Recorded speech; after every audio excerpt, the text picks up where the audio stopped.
You've served as director of the Congressional Budget Office since 2019, correct? That's correct, yes. And in all your years at the Congressional Budget Office, which law has CBO scored as increasing the deficit by the largest amount?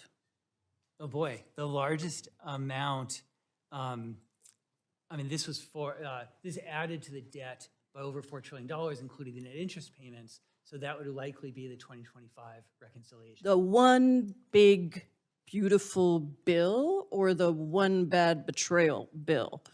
The cost of the Big Bad Betrayal Bill is $3.4 trillion over 10 years, correct? Yes, that's right. And as you know, Republicans are refusing to extend Affordable Care Act tax credits, and as a result, 22 million Americans are receiving notices of skyrocketing premiums in the new year. In my home state of Washington, 80,000 people are expected to drop coverage simply because they can't afford it.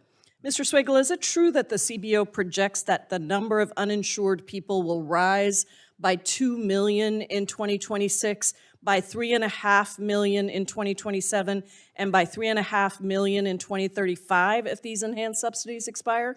That's correct. The expiration of the enhanced subsidies will lead to those impacts. Loss of insurance.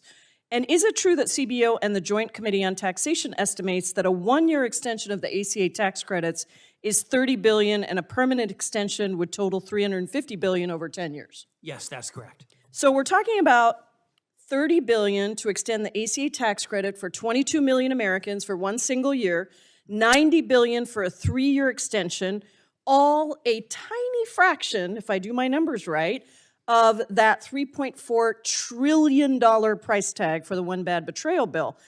And that bill also cuts taxes by $4.5 trillion over the next 10 years, while cutting $1.1 trillion from SNAP, Medicaid, and other health programs.